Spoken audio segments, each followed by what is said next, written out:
No Evangelho escrito por Lucas, o Evangelho do Senhor Jesus, capítulo de número 1, capítulo 1, versículo de número 80.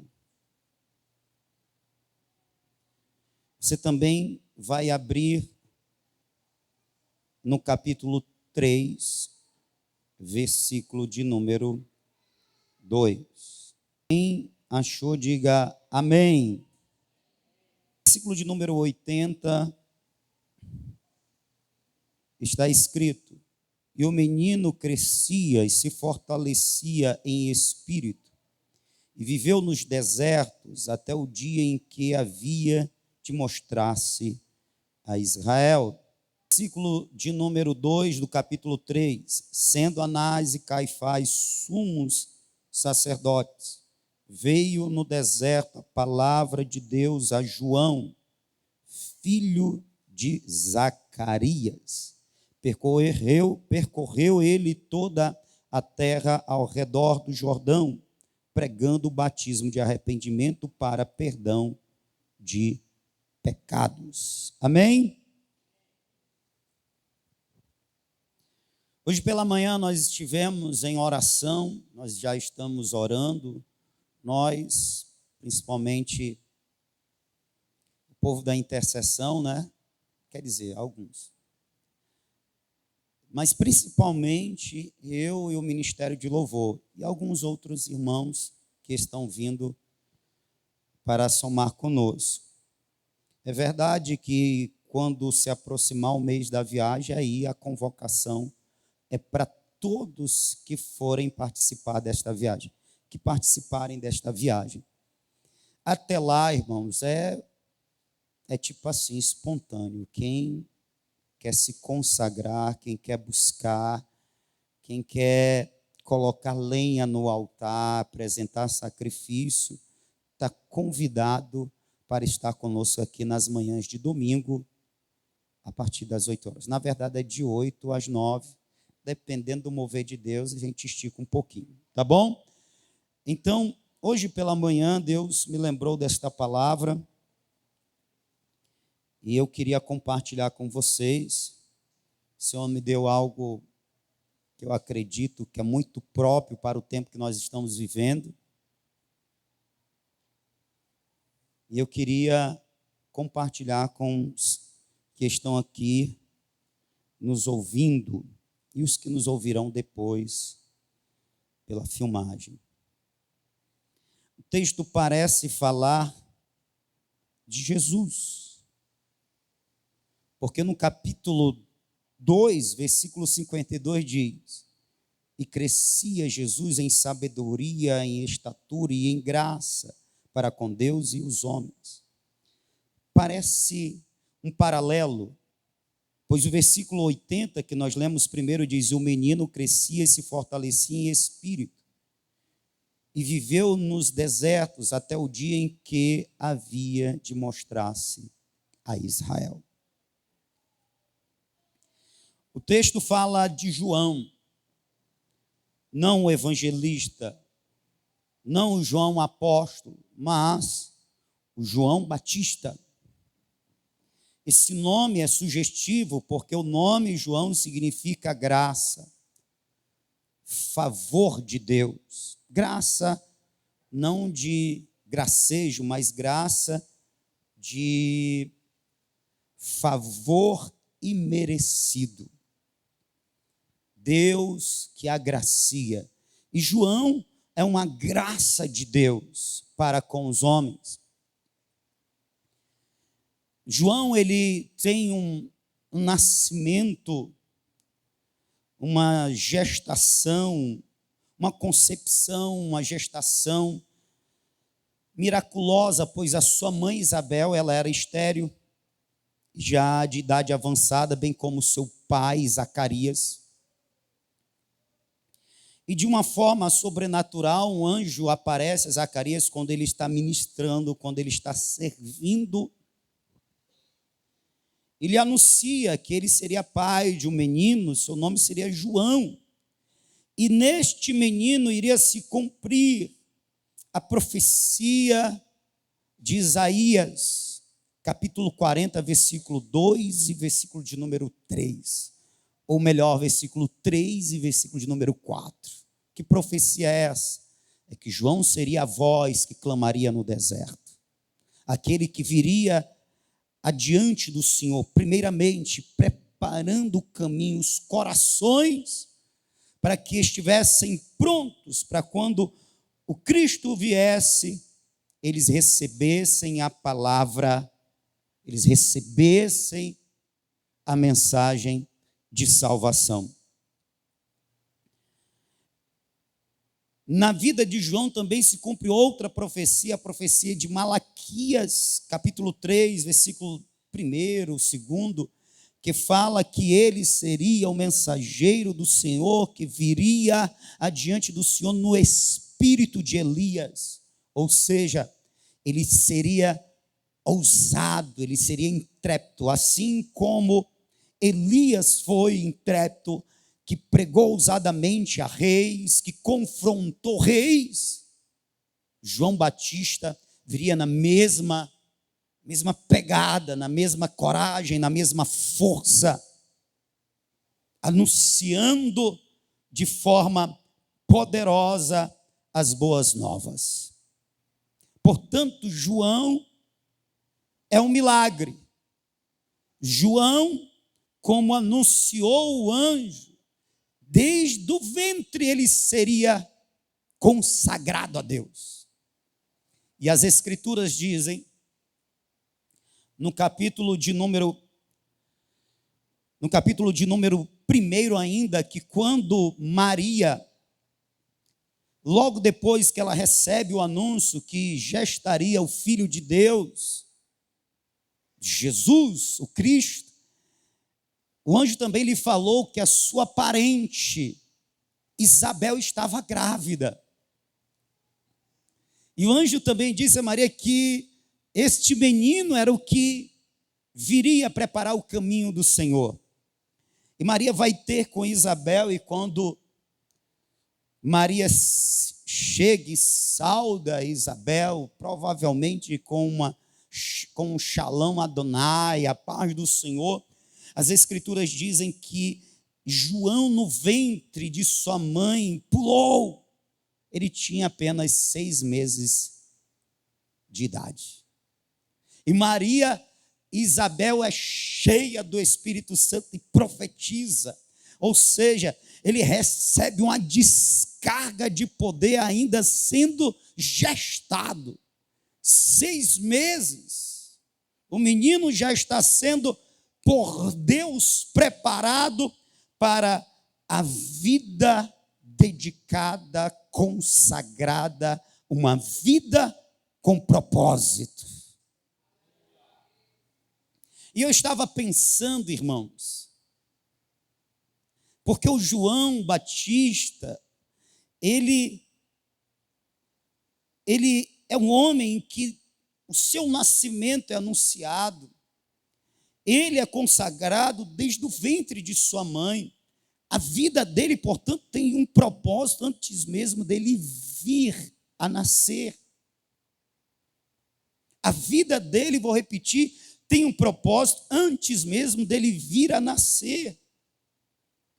E diferente lá de Sansão, que acontece algo semelhante, porque Sansão é também alguém que antes mesmo de nascer, ele já foi consagrado, e ele nasce com um propósito bem estabelecido, bem claro. Mas diferente de Sansão, João, ele não trata com descaso o chamado, o propósito da vida dele. Ele dá, assim, o devido valor, diferente de Sansão, ele é obediente. Agora veja, eu fiquei pensando que esses 2 exemplos, eles nascem com um propósito de vida. E eu fiquei pensando também é verdade que todos nós nascemos com um propósito de vida. Talvez não seja na magnitude de João, não seja na grandeza de Sansão. Sansão nasce para libertar Israel da opressão dos filisteus. João nasce para ir adiante do Senhor, preparando o caminho, preparando os corações para receberem o Cristo. Talvez não seja tão gigante, tão grande, porque a própria Escritura diz que ele seria grande diante dos olhos de Deus, João. Mas o que nós precisamos saber é que todos nós nascemos com um propósito. Mesmo que não tenha sido anunciado pelo anjo, mesmo que não tenha sido a nossa concepção, gestação, realizada de uma forma miraculosa, como foi a desses homens, mas saiba, todos nós nascemos com um propósito. Nós nascemos para. Talvez não seja algo tão gigante, mas nós nascemos com um propósito. A questão é como eu me comporto, como está o meu coração, em que está o meu coração. De fato eu me importo, de fato eu vivo para a realização deste propósito, ou eu trato com desdenho como fez Sansão, ou eu levo a sério como João.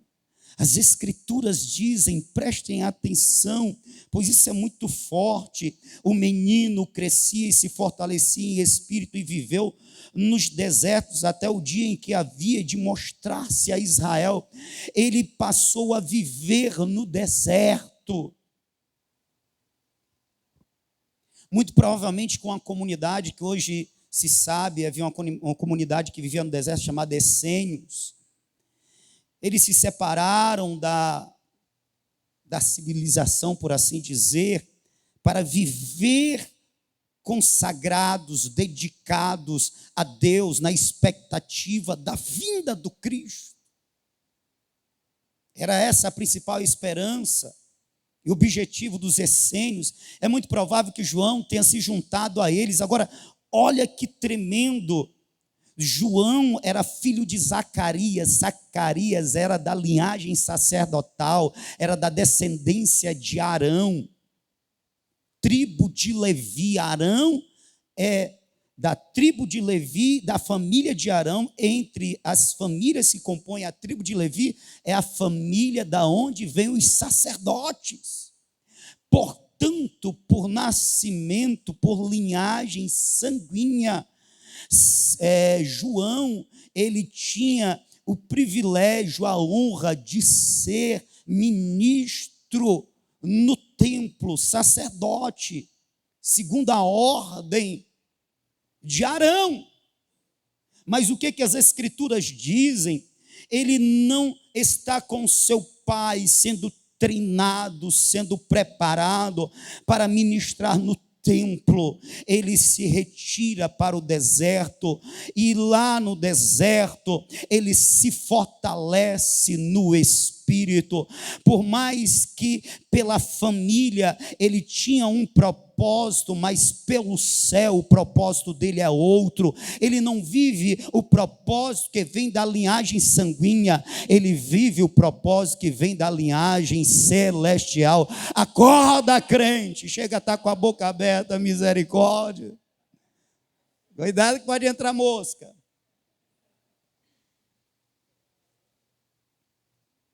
Agora preste atenção. Pela tradição, ele era para seguir os passos de seu pai. E era algo bom, porque o seu pai era sacerdote. O seu pai recebeu a revelação de que geraria um filho, quando ele estava ministrando, quando ele estava queimando incenso no santo lugar, e isso era reservado para poucos, somente os sacerdotes. Então era por esse caminho, era esse ministério que pela tradição João ia seguir, mas ele não segue a tradição da família. Por quê? Porque Deus tinha outro propósito para a vida dele.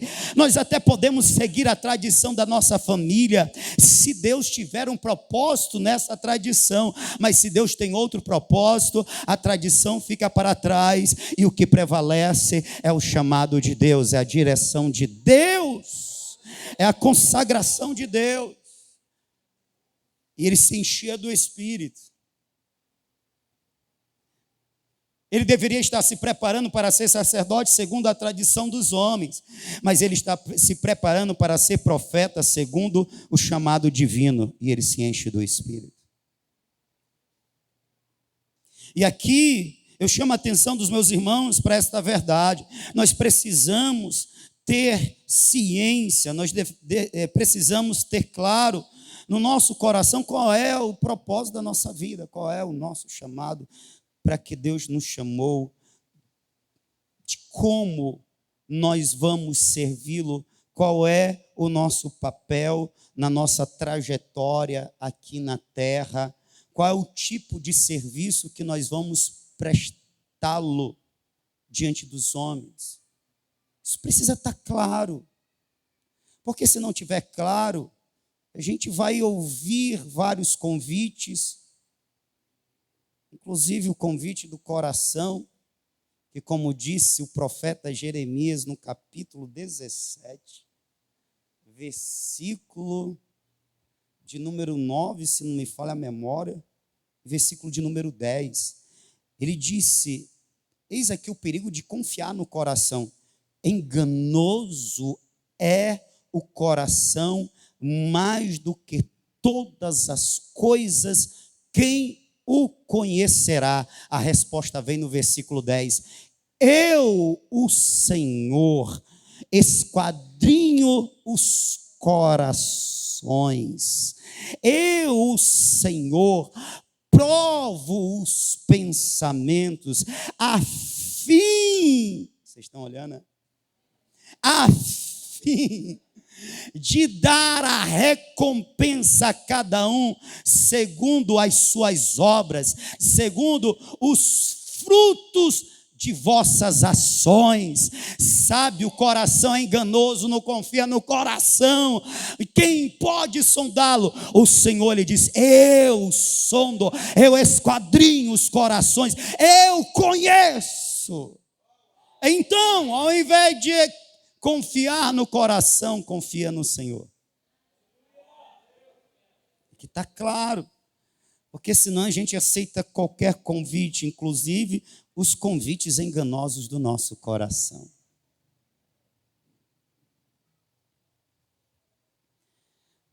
No versículo de número 2, no finalzinho diz que naquele tempo em que havia 2 sacerdotes, Anás e Caifás, veio no deserto a palavra de Deus a João. É interessante que Lucas, o escritor sagrado, ele vem falando dos sacerdotes. É tipo assim, ó. João era para estar lá no templo, segundo os homens. No tempo desses sumos sacerdotes, João era para estar lá. Mas onde é que Deus encontra João? No deserto. No deserto, João ouve a palavra de Deus. Presta atenção aqui que é muito, muito importante. Veio no deserto a palavra de Deus a João. João ouviu o Senhor. João, ele tem um nascimento anunciado. Ele é gerado de forma milagrosa. É dito, é anunciado que nele se cumprirá as profecias de Isaías e de Malaquias. Ele tem uma missão na terra. e segundo a direção de Deus, ele se consagra para isso. Quando ele vai morar no deserto, é João se consagrando para esse ministério. Presta atenção. Os sacerdotes começavam a servir no templo com 30 anos de idade. Eles eram consagrados. Lembra do domingo passado? Do rito? Sangue na orelha, sangue no polegar direito, sangue no polegar do pé direito, da mão direita, depois unção. Esse rito se dava quando eles completavam 30 anos de idade. Ele era para estar lá no templo recebendo a consagração para iniciar o seu ministério sacerdotal.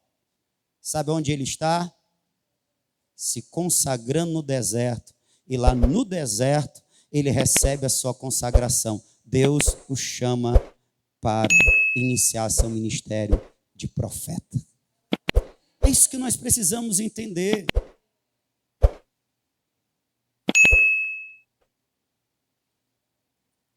Pela lógica humana, o homem vai ser sacerdote. Pelo chamado divino, ele vai ser profeta. Pela lógica humana, é o ano dele ser consagrado ao sacerdócio e ministrar no templo, segundo os ritos sagrados.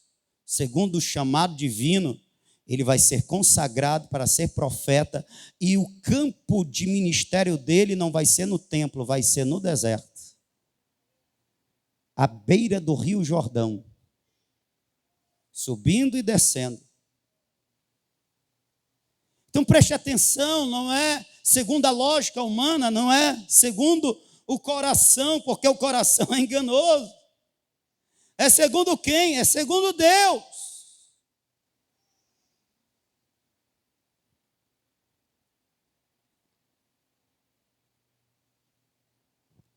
Alguém podia dizer, mas esse homem era para estar agora dando continuidade, representando a sua família, dando continuidade ao ministério de seu pai. Ele era para estar no templo, o ministério dele era para ser no templo.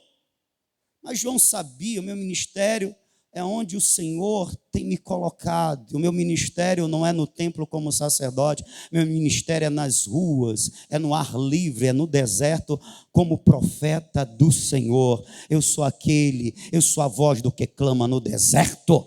Eu vim preparar o caminho do Senhor, aleluia. Então preste atenção, nós precisamos ter claro qual é o nosso chamado, qual é o propósito da nossa vida. De que forma nós vamos servir ao Senhor? Aonde? Com quem? A quem?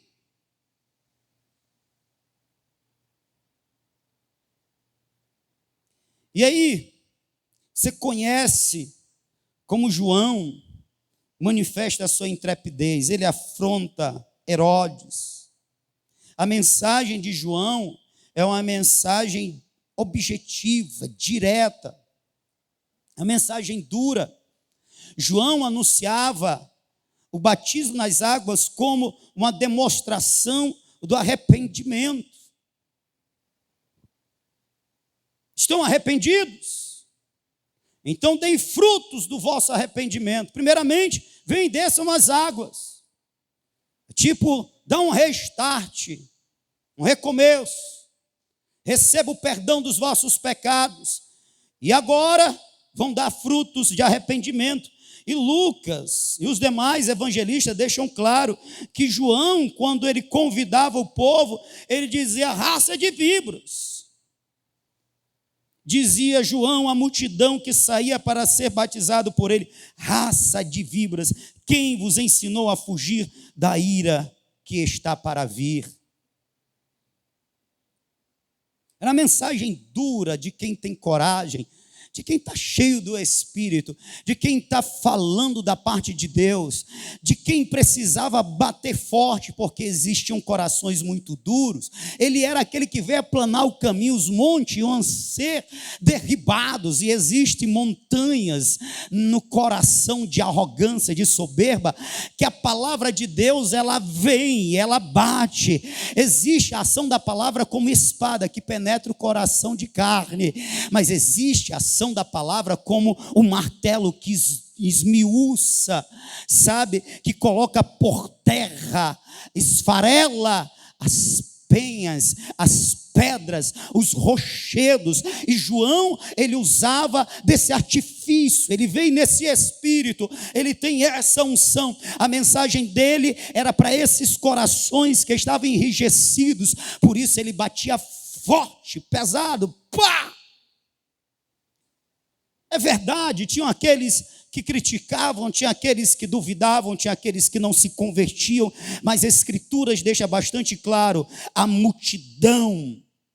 uma multidão ia até João, uma multidão ia ouvir aquela mensagem, uma multidão via em João o que eles não viam naqueles que estavam no templo.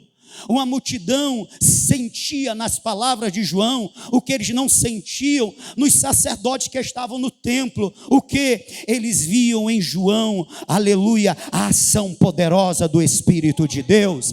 Eles sentiam naquelas palavras, por mais duras que fossem, eles sentiam essas palavras advêm do céu, essas palavras têm poder, estas palavras penetram a minha alma. É disso que eu estou precisando ouvir. E você pensa que João estava incomodado com quem não gostasse da mensagem dele? Você pensa que João estava se importando se tinha alguns que não aceitavam o ministério dele? Ele não se importava com isso. Ele era convicto de sua missão. Ele era convicto do propósito que Deus tinha para com ele, e ele vivia esse propósito. E quando alguém é convicto do propósito que tem para com Deus, ele não enverga, irmão, ele não desiste, ele não recua, ele não se amolda ao que o outro está pensando, ao que o outro está dizendo, ao que o outro acha. Ele faz o que Deus disse que é para ele fazer. Ele prega do jeito que Deus manda ele pregar, ele ora, ele faz a obra de Deus da forma que Deus ordenou que faça. A questão é: será que você descobriu qual é o teu chamado? Qual o propósito da tua vida? De uma maneira geral, é você glorificar a Deus. De uma maneira geral, é você adorar o Senhor. E o adorar o Senhor, não pense que é só vir no culto. Isso é uma das formas de se adorar o Senhor. Você adorar o Senhor no seu trabalho, sendo um bom patrão ou um bom funcionário. É você adorar a Deus em sua casa, sendo um bom marido e um bom pai.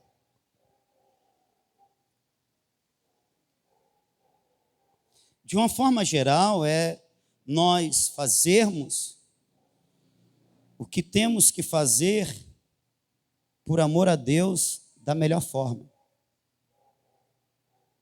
É nós deixarmos de fazer o que precisamos por Deus, por amor a Ele.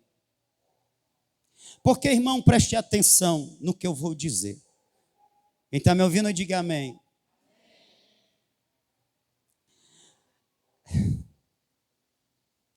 Você pode fazer as coisas a partir de Deus ou a parte de Deus.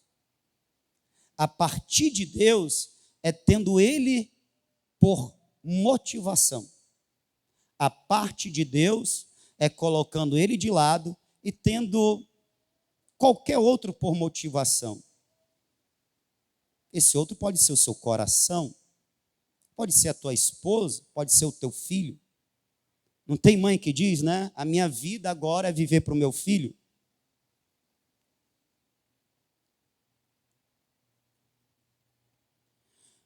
Agora, você pode fazer a partir de Deus e não a parte de Deus. Você pode ser um bom pai, porque Deus quer que você seja um bom pai. Você pode ser um bom marido, porque Deus quer que você seja um bom marido. Você pode ser uma boa esposa, porque Deus quer que você seja uma boa esposa. Então, a partir de Deus, por Deus, para Ele, eu sou. E eu deixo de ser. Agora, eu posso querer ser o bom funcionário, não porque Deus espera que eu seja e quer que eu seja, é porque eu tenho outras motivações. Eu posso ser o bom pai que a cultura me diz que eu tenho que ser. O bom marido que a cultura me diz que eu tenho que ser. A boa mulher que a cultura de minha época me diz que eu tenho que ser. E não porque eu estou fazendo isso como uma forma de adorar a meu Deus. Tudo a partir dele e não a parte dele.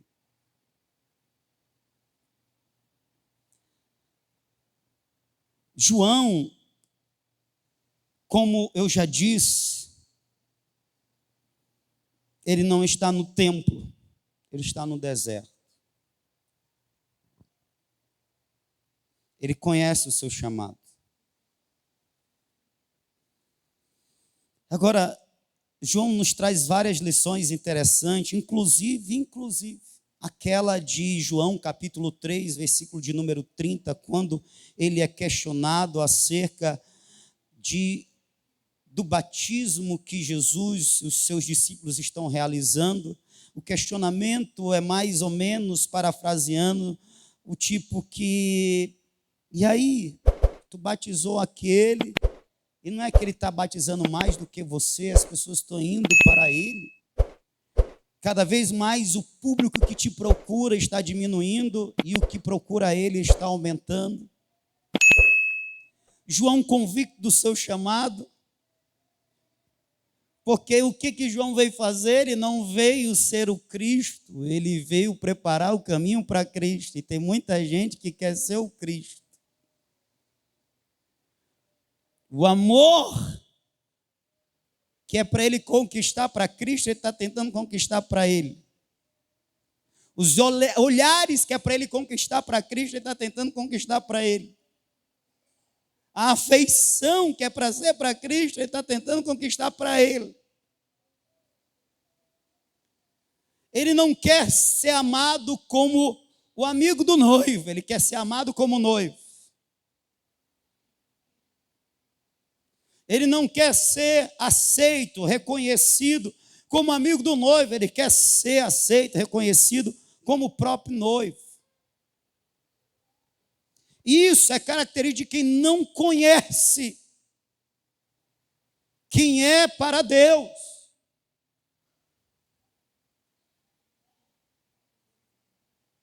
Uma das tentações do pastor é ele querer o rebanho para ele. Mas o rebanho não é dele, o rebanho é do Supremo Pastor, ele é um pastor auxiliar.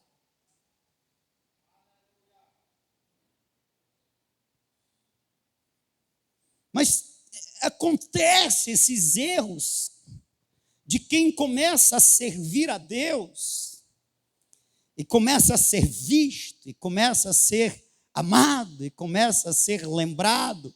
Tem o contraposto disso, é quem não está em evidência, começa a ter ciúme, né? Mas geralmente essas pessoas que estão servindo, estão em evidência, estão sendo vistos, estão sendo lembrados, ele não suporta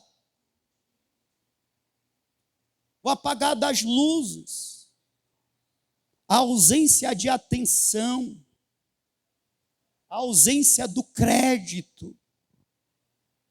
Ele precisa do elogio para se manter motivado. Ele está achando que a igreja é uma empresa, que na empresa a gente chega para os colaboradores, não chama nem mais de funcionário, os colaboradores, é isso mesmo e tal, que é para motivar. Se bem que o crente ele não precisa de uma motivação dessa para ele trabalhar bem. A motivação para ele trabalhar bem é glorificar a Deus com o seu trabalho. Amém? Presta atenção no que eu estou dizendo, crente.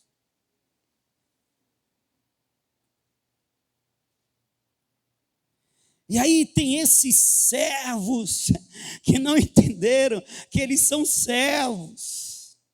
Eles não são o Senhor, eles são o João da história e não o Jesus.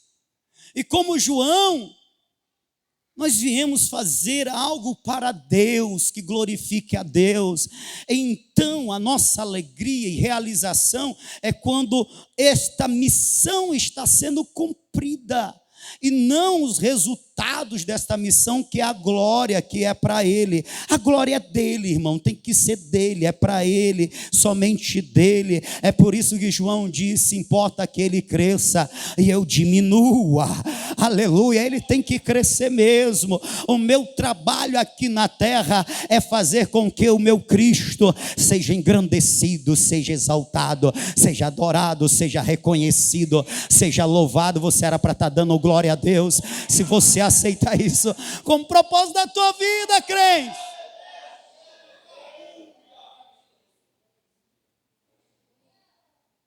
Tem crente que precisa de alguém chegar nele e dizer: rapaz, a mensagem foi boa, eita, Deus te usou, varoa.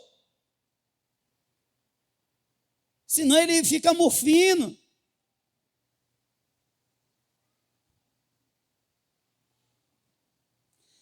Isso é característica de crente que não tem convicção, ou não entendeu, não tem clareza do que é servir e viver uma vida com propósito.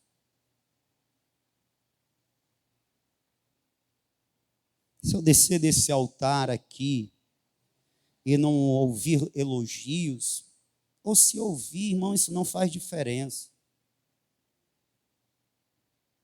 Diferença faz quando eu tenho a certeza que eu transmiti com clareza a mensagem que Ele me deu. Eu me frustro quando eu não consigo. E não quando eu não recebo um elogio. Agora, preste atenção. No capítulo 11 de Mateus, existe um fato que é muito importante sobre a trajetória de João. Qual é? João está no cárcere.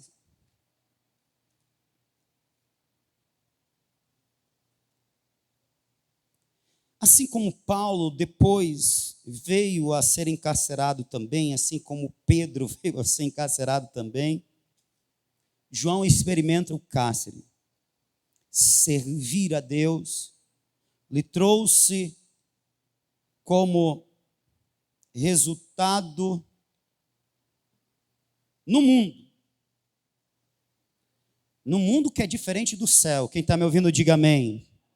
E a gente precisa se ligar nisso. Mas a gente foca só nos resultados que são aparentes, que são temporais, que são do mundo para esse tempo. E a gente esquece que existem resultados que são totalmente diferentes no céu. O mundo pode estar nos rejeitando, o mundo pode estar nos resistindo, o mundo pode até nos colocar em cadeias, mas ao mesmo tempo o céu está nos aceitando, o céu está nos recebendo, e nós temos por herança as moradas celestiais, num gozo que não dá para comparar com as coisas terrenas. E então, preste atenção, crente, que Deus está falando com alguém, deixe de estar olhando só para os resultados que estão diante dos teus olhos, aparentes, terrenos e momentâneos. Lembra-te que o que está fazendo para Deus está tendo resultados também No céu. No mundo invisível, espiritual. Quando Paulo estava em missões e muitos o rejeitavam, demônios dão testemunho de Paulo dizendo: eu conheço a Jesus e bem sei quem é Paulo. Entendeu? Às vezes nós não somos conhecidos e reconhecidos na terra, porque a nossa missão é fazer ele conhecido, amém?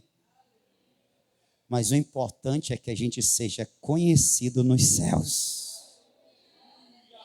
Que a gente seja conhecido por Deus. Conhecido como? Como uma serva, né? Como um filho. Como alguém que ele pode contar na terra. Deus pode contar contigo, crente.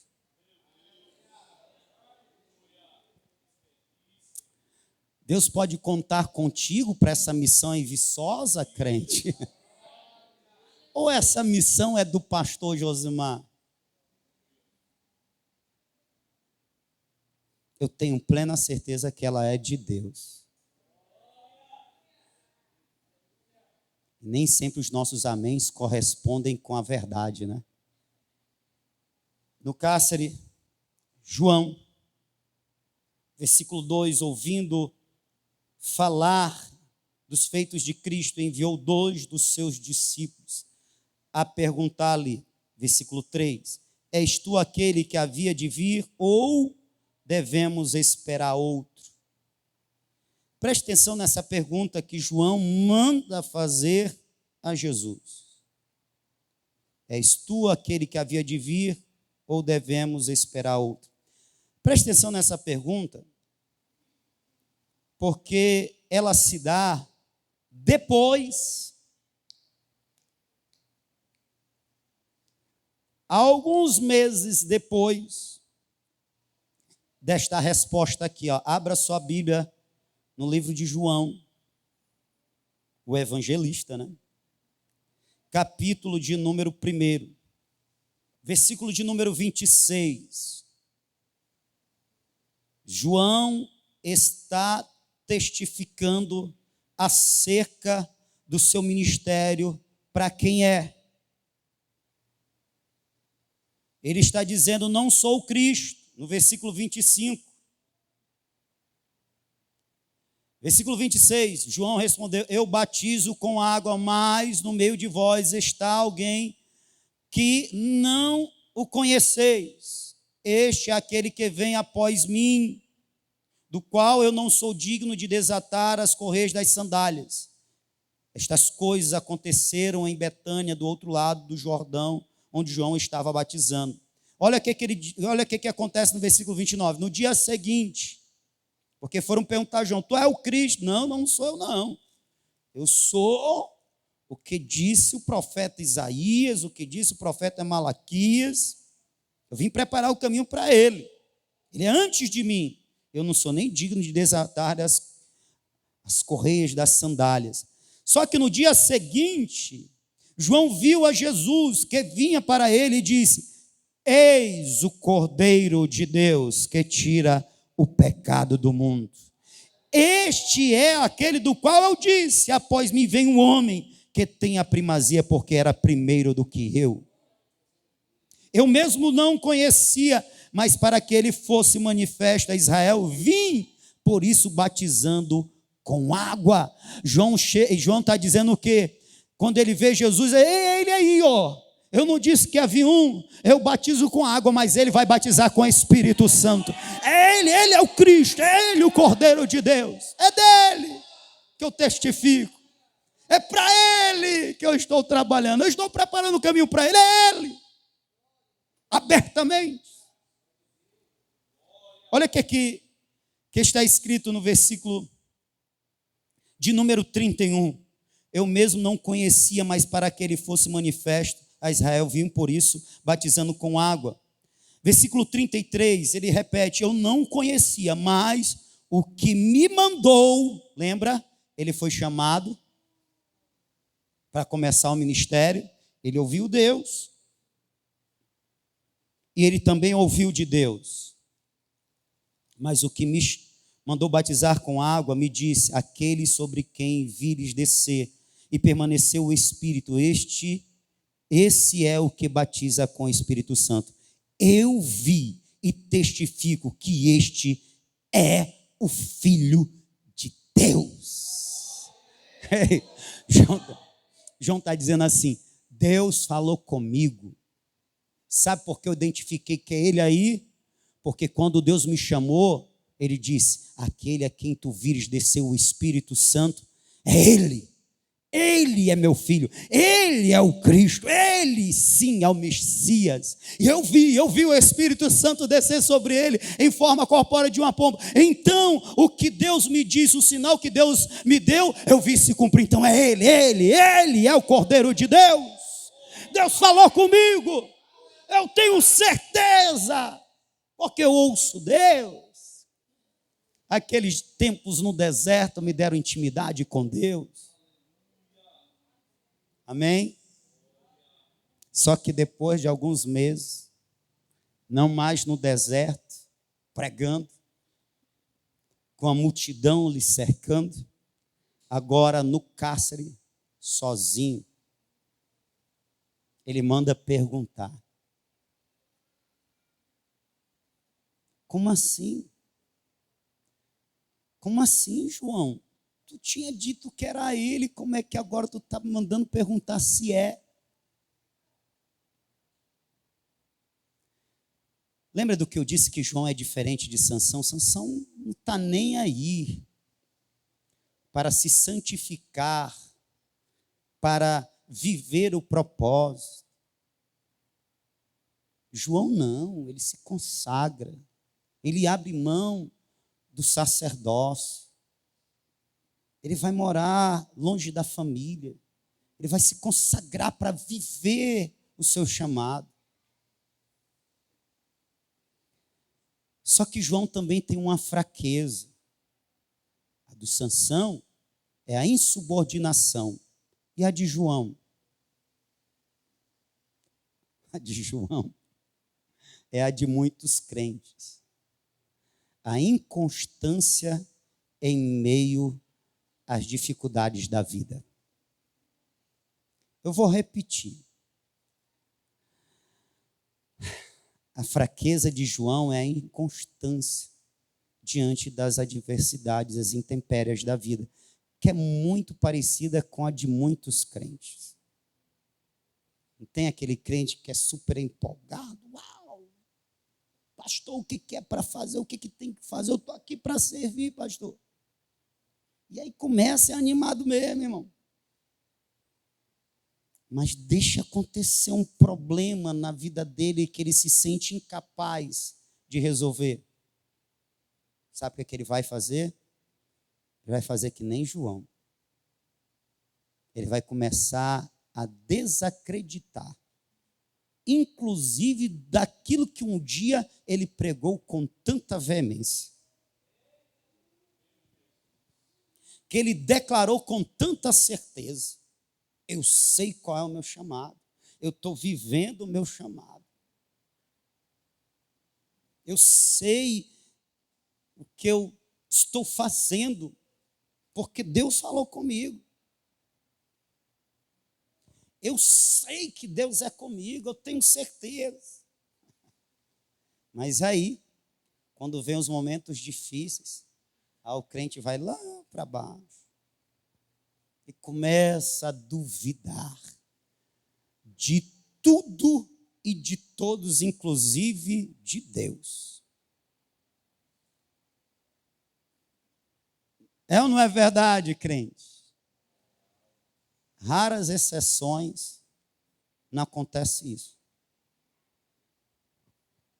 Tipo o apóstolo Paulo. O apóstolo Paulo, quando estava em cadeias, que ele disse: as minhas cadeias estão servindo para que o evangelho seja propagado. O cara estava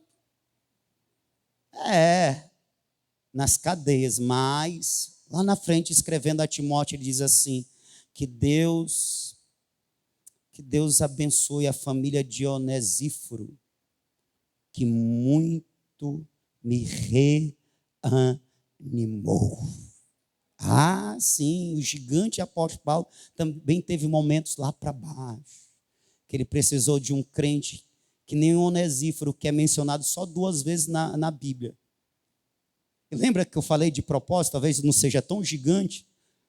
Pelo menos nas Escrituras, o propósito de Onesíforo foi reanimar o campeão de Deus chamado apóstolo Paulo.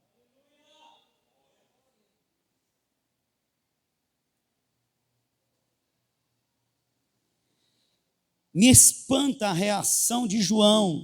Na verdade, me espantaria mais se não fosse parecida com muitas reações que eu já vi e que eu já experimentei. Como eu já declarei aqui, eu já pensei em desistir. É verdade, eu não pensei em desistir de Deus, mas do ministério que Ele tinha me dado. E quando eu penso em desistir do ministério que Ele foi me dado, é um desistir também.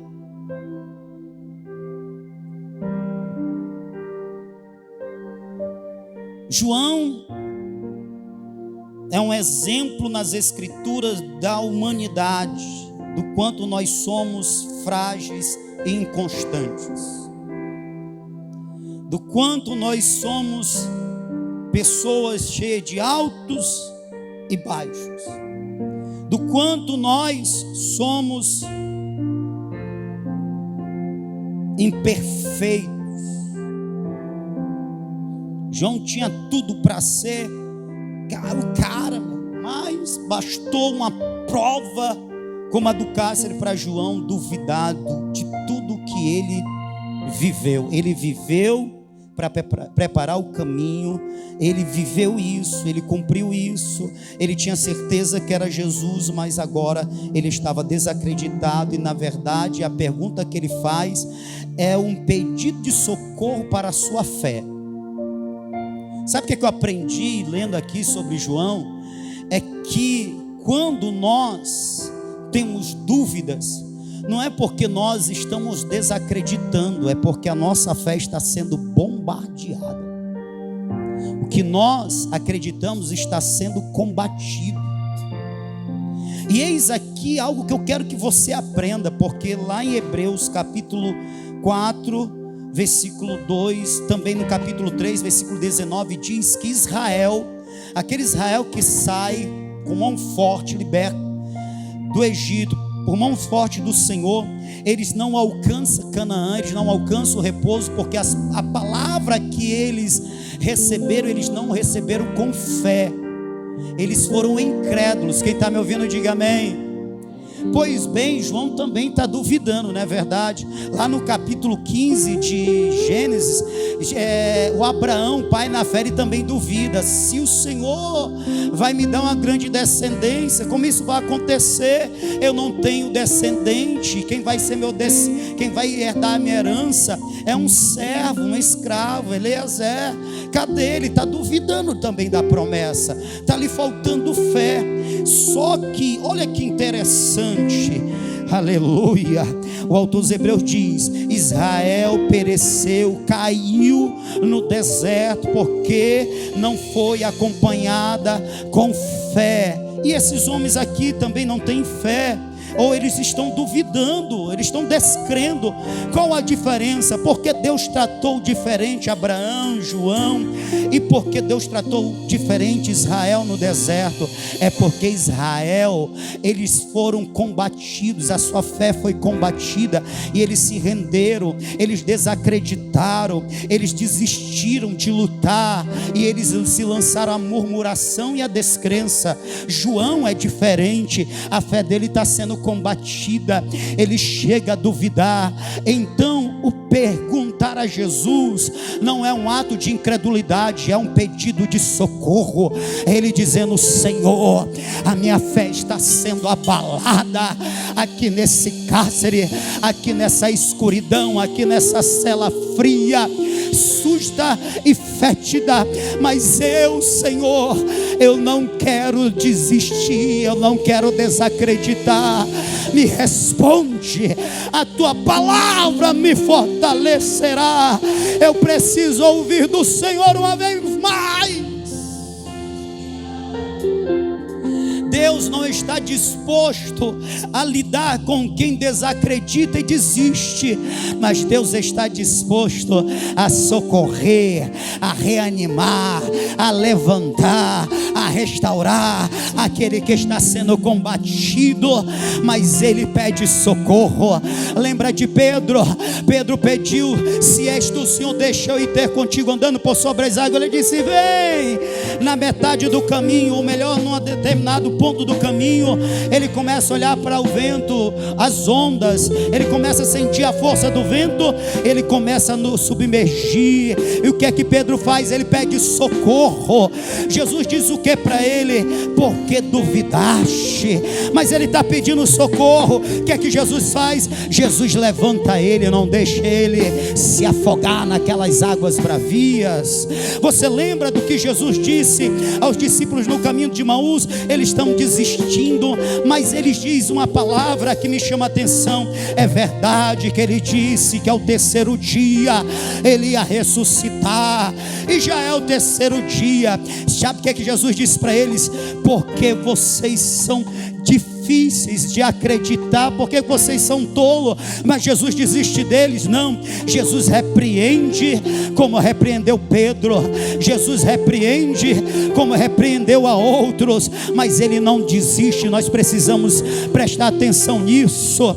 Uma coisa é nós desistirmos, nos lançando na incredulidade, outra coisa é nós pedirmos socorro. Todas as vezes que a nossa fé for combatida, irmão, não desista, peça socorro. Faça como o pai daquele jovem que era tomado por um demônio. Quando ele vai pedir socorro a Jesus, ele disse: Senhor, os teus discípulos não puderam libertá-lo, mas se tu podes alguma coisa. Jesus disse: se eu posso alguma coisa, tudo é possível ao que crê. Ele diz: Senhor, me ajuda na minha falta de fé, ou na minha pequena fé, me ajuda. Faça como este homem. Quando você estiver num momento difícil da tua vida, não desista. Pergunte ao Senhor: Senhor, o Senhor ainda tem propósito comigo? Senhor, o Senhor, aleluia, ainda tem propósito comigo? Me ajuda nesta minha falta de fé, me ajuda nesta minha pequena fé, me socorre.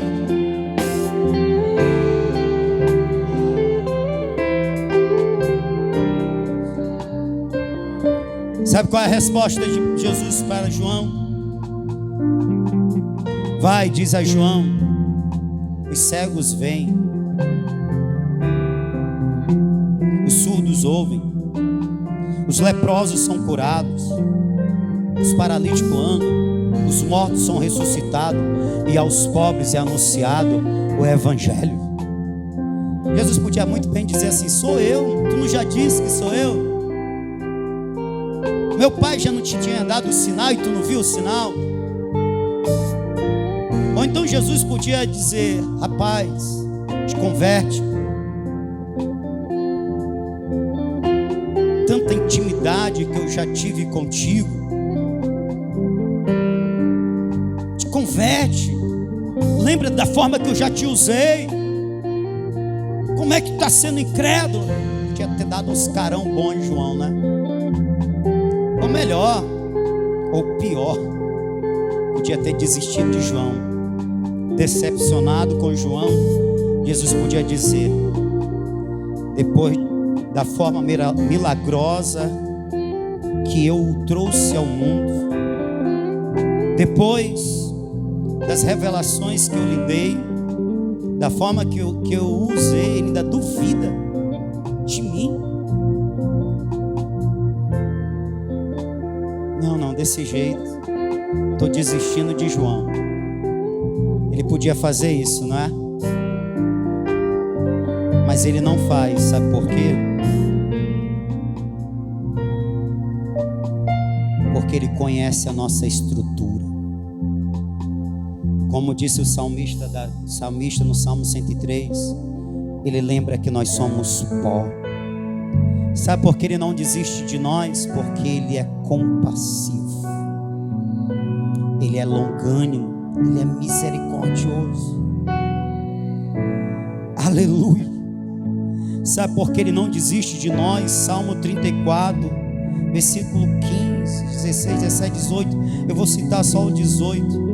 porque Ele está perto do coração quebrantado e do coração contrito para o restaurar. O que é o coração contrito, quebrantado? É o coração fragilizado, que está fraco, que está abatido. É justamente as pessoas que estão abatidas, que estão desanimadas, que estão frustradas, que estão sendo combatidas pelas intempéries da vida, que estão nos seus momentos mais frágeis da sua existência. É dessas pessoas que o Senhor está perto. Ou seja, não é para desistir, é para restaurar, irmão, é para levantar, é para curar, é para renovar. Aleluia. Você está me entendendo?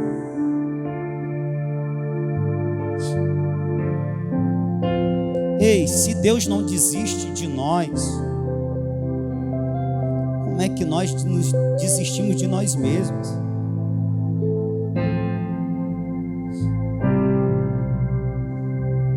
Estou tão incrédulo, estou tão frio, estou tão vazio. Desse jeito eu não vou nem mais querer estar na presença do Senhor. Desiste de si mesmo, pela inconstância, pela fragilidade, pela falta de fervor. Ei, Deus está te dizendo nesta noite, até se você chegar a duvidar, mas não desistir, Ele não vai desistir de você. Ele vai estar com você, do seu lado, para te restaurar, para renovar a tua fé, para te levantar de novo e você voltar a ser a campeã e o campeão de Deus. Aleluia! Então não desiste de você mesmo, crente. Deus me trouxe aqui nesta noite para dizer: eu não desisto de você. Ele até nos repreende, mas repreender é difícil, diferente de desistir. Não tem a repreensão de Deus como um abandono, tem a repreensão de Deus como um cuidado. Ele está me repreendendo porque Ele ainda me tem por filho. Ele está me repreendendo porque Ele ainda me ama. Ele está me repreendendo porque Ele quer me restaurar. Ele está me repreendendo porque Ele quer tirar de mim, quer me mostrar o erro para lançar fora e eu não me afastar mais dele. Ele quer me aproximar, pelo contrário. Aleluia! Oh Deus amoroso é esse nosso. Você pode ficar de pé, por favor?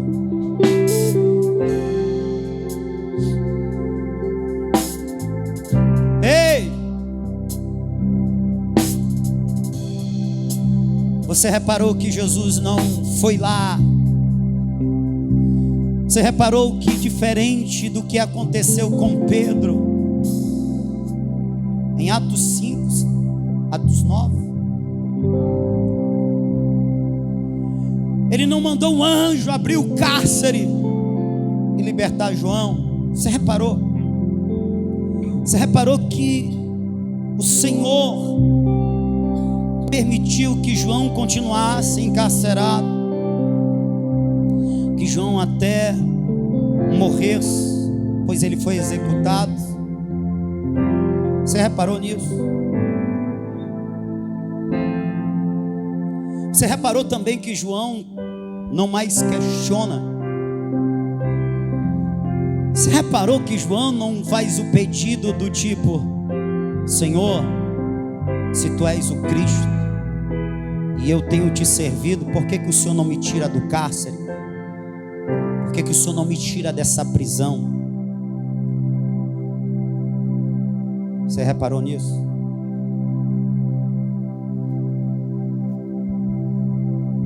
João não pede para ser tirado do cárcere porque ele entende, a partir da resposta do seu Cristo, que a sua missão foi devidamente cumprida. que o seu tempo na terra havia se findado, mas ele cumpriu a missão. A preocupação dele era de guardar a fé. Sabe por que Jesus não liberta, não envia um anjo para libertá-lo da prisão e da execução? Porque o tempo de João já havia findado e a missão de vida de João havia sido cumprida. Agora tinha chegado o tempo de João adentrar as mansões celestiais. Tem provas que nós não seremos tiradas dela. E a verdade é que a nossa oração não tem que ser: Senhor, passa de mim essa prova. Senhor, me tira dessa prova. Não, está errado. Senhor, passa comigo esta prova. Me dê força para que eu seja aprovado. E quando chegar o tempo da nossa partida, irmão,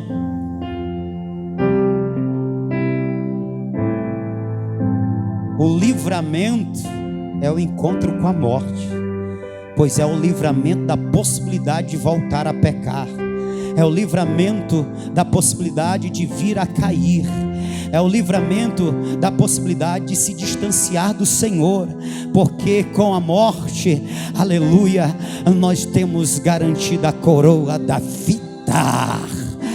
Nós adentramos os portais eternos, e aí é para sempre com o Senhor, é missão cumprida na terra, é vida eterna nos céus.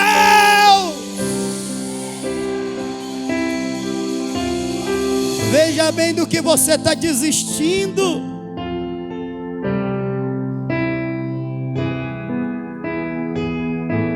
Você está preocupado em sair desse cárcere, você está preocupado em sair dessa escuridão,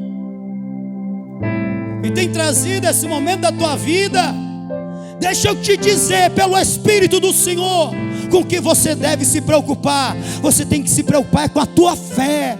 Se a tua fé ainda está posta em Deus, se Ele ainda é o teu Redentor, se Ele ainda é para ti o teu Salvador, se no teu coração queima, que Cristo é teu Senhor, que é teu Deus, e que Ele é tudo para você. É com isso que você deve se preocupar. Glória a Deus.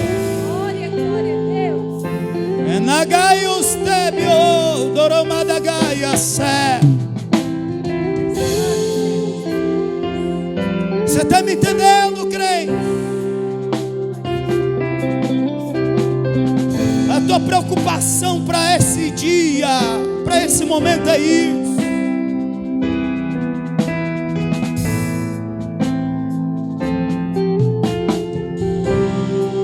Ele será mais Deus na minha vida se Ele me livrar.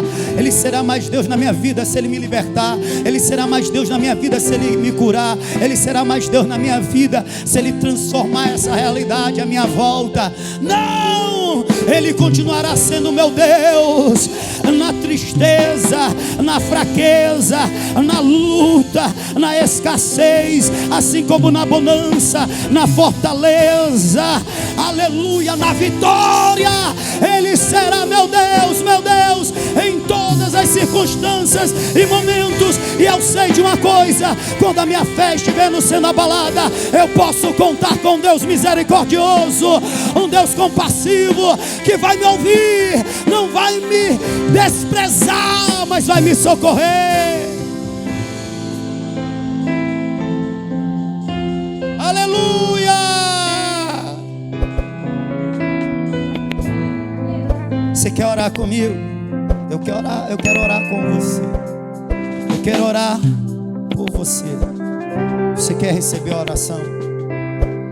Se quer, vem aqui para frente.